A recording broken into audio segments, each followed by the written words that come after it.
Hey, what's up, people?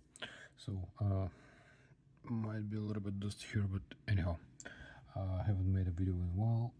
Some changes happened with the collection and with my watches in general, so I decided to share what I've been up to.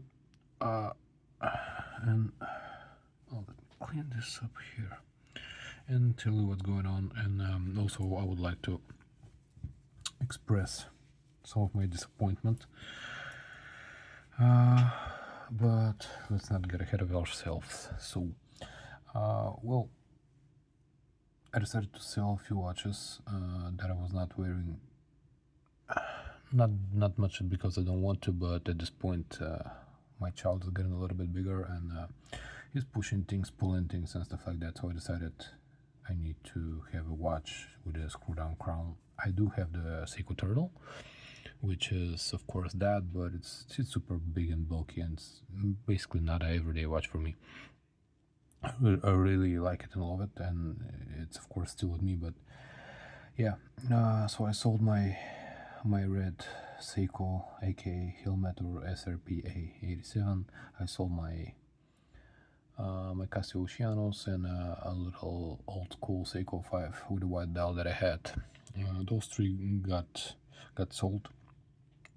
And I'm trying to say that I was afraid that my kid's gonna break off a crown or something like that because he's pushing, pulling, and stuff like that. And so I wanted to have something comfortable to wear as a daily. So I decided I will sell those two, which combined made pretty much the funds for one of these. And went to shopping in Japan and ordered it from Japan straight to where I'm at. So this is not going to be pretty much. This is not going to be like a review. It's going to be pretty much me expressing my disappointment with basically with the brand, with Seiko, and in a way with the, I don't know, I could say disappointment in Japan as a whole, but I'll elaborate on that a little bit. This watch is nothing too special. Let's first start with that. You can see a bunch of videos online. Oh, the best watch under $1,000 and shit like that. No, that's some bullshit. This watch is good for what it is, but it's absolutely nothing special. The case is super simple, easy to produce. The crystal is sapphire, but it's super flat and extremely not impressive in any way. It's just flat, simple piece of glass. Well, sapphire. Yes, it has a cyclops, which is just additional piece of sapphire glued to it, so nothing too fancy. It has a screw-down crown, and it has a see-through case back. Let me focus here. So this is one of my issues with the watch. You can see it right here. It's the 6R35 movement. But again, let's not get ahead of ourselves. First of all, as I said, simple watch. Nothing too much to it. Nothing too fancy about it. Yeah, it's kind of a hyped watch, but the price on this is pretty high. So that's, I would say, something like the mid-range of Seiko, so or getting into the mid-range. It's about almost $600. Well, shipped, it was $600 before VAT. That was the price that I paid from Japan. I ordered from Japan not only because it's a little bit cheaper, but I wanted to get the Japan domestic one, and I wanted to have the Japanese package.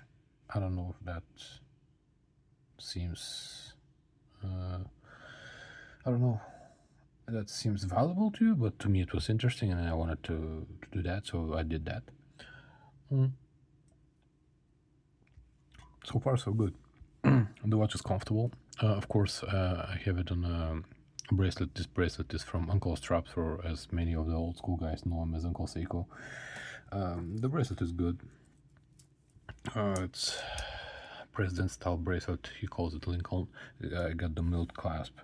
It's good. It's comfortable. It's only 16mm here, and yeah, it makes the watch comfortable. The strap that comes with this watch is, as far as I'm concerned, unusable.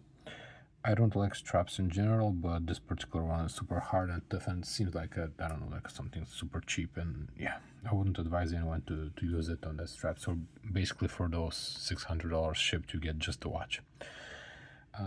That would not have been much of an issue if the watch was functioning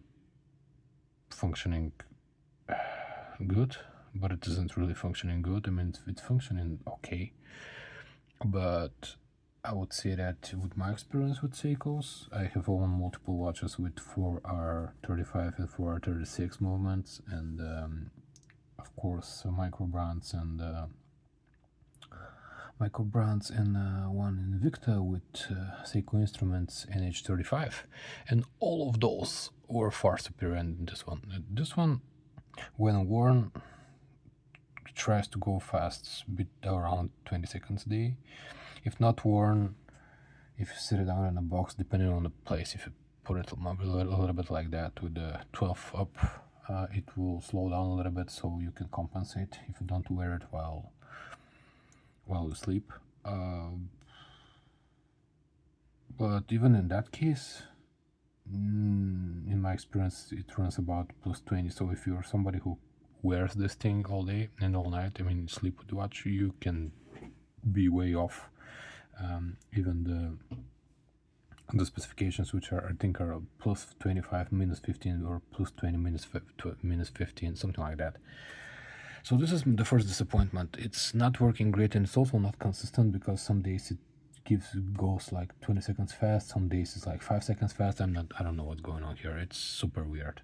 And you can see a bunch of guys reporting this with the wheel arts and stuff like that. I mean, even the wheel art is even more expensive than this. The wheel art is almost $1,000. I mean, like, what the fuck is this? This is not acceptable at all.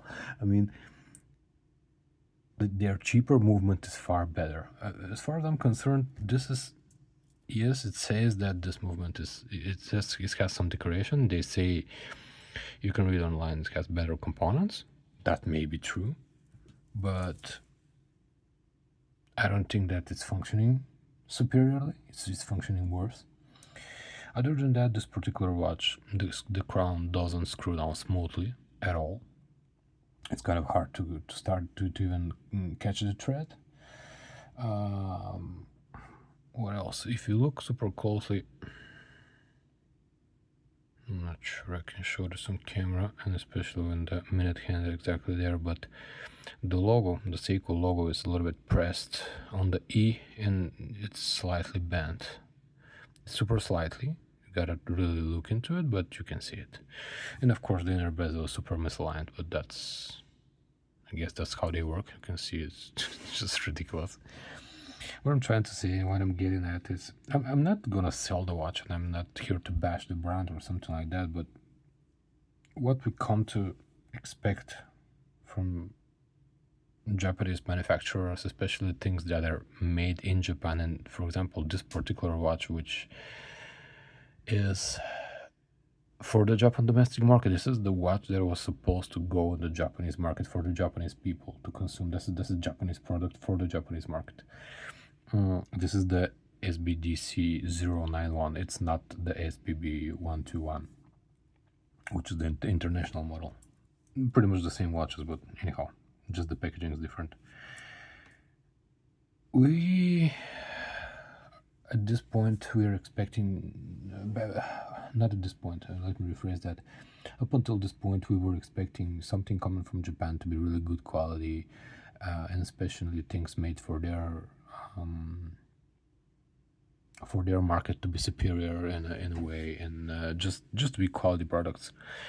This is not the case anymore, at least not with Seiko, and it's kind of sad, because Seiko is the face of the Japanese watchmaking. Seiko is not the biggest Japanese company, but Seiko is the face of it. 99% of the people, if you ask them, name the best or name the biggest Japanese watch brand or something like that, or simply name Japanese watch brand, they're gonna say either Seiko or Casio. Yes, Citizen is a bigger company, but that doesn't matter, because most of the people will recognize and acknowledge Seiko much as far superior. And I don't think that this is the case in this day and age. And the sad part is, it's not that they just raise the prices or they're not the value kings. No, they're offering subpar products for extremely elevated prices. This is a watch that can be produced, and it's probably produced for, I don't know, I don't want to be super mean, but I don't think this watch costs more than, it's most likely to double digits, not triple digits even. That's with the movement included, probably. I have owned Chinese watch called Sea Stern, which imitates the Doxa 300T diver. You can watch my video on that. I got the one with the blue dial. It was used in Seiko Instruments NH35 movement. It had a 200-meter water-resistant sapphire crystal, nice lume, solid bracelet, screw-down crown. It was functioning better as a watch than this one. Its crown was screwing much better than this one. The anti-reflex was superior than this one. And the dial and hands, although also simple, were not any less than exactly this one. My Seiko SRP A87 that I sold, the red one, that was limited edition. It was pretty huge, 44mm with this extremely big face. That one had much more complexity in case finishing. It had circular brushing here, a different circular brushing around the outer side of the case, multifacets on the sides. That watch costed 110 euros for me to buy. This one, I do realize that back in the day there was a lot of gray market and shit like that, but still, even if it was retail, it would have been like $250, something like that. This is, if we compare retail to retail, there are still about 3 times difference, and the other watch was better than this one in every single regard, except this has more water resistant, and I can straight up tell you that's absolutely not, that does not add to the price at all. If we're not talking about diver watches which are certified, yeah, that adds to the cost, but you gotta test each watch with water and stuff like that, and there are different tests more. That's a topic for a different video, but there's a whole different test for the dive watches because they follow different ISO certification and stuff like that. But this one is just 20 bar watch. I mean, give me a second. This watch is 200-meter water resistant, cost $25, and it has 4 buttons that you can easily press, and it could probably go at least 200 meters and probably more. Don't tell me that this adds to the price. So yeah, I don't know how the people working in these Japanese factories right now, because if this thing is made in Japan and the movement is made in Japan and this is the product that they come out of their production line, I don't know how they can be proud of this. We're I don't know. Back in the day, we were thinking that everything that Japanese people work on, they take pride in their job and stuff like that. They do, but I feel kind of sad for the people that work at Seiko factories, because it's not their fault, but they're probably forced to make it, I don't know, quicker, or ignore the quality a little bit, or I don't know if it's the quality control or something like that. I'm sure not blaming the people, but what I'm trying to say is that they probably are kind of ashamed. I know I would be, because shit like that kind of makes a company look real bad, and this is not any company. This is the biggest Japanese name, as a name, not as a company. The biggest Japanese name, the most known name. And these products are not great. So sorry. I'm not selling the watch. I'm gonna keep this watch. It fits the purpose that I got it for. It's comfortable. I'm gonna wear it. But still, for that price, some of the things would have been disappointed if it was half the price. This is what I'm gonna finish with.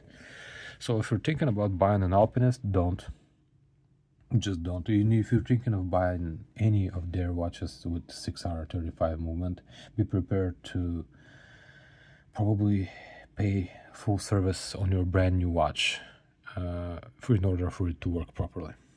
This is what I'm thinking. So yeah, thank you guys. It just went a little bit longer than anticipated, but yeah,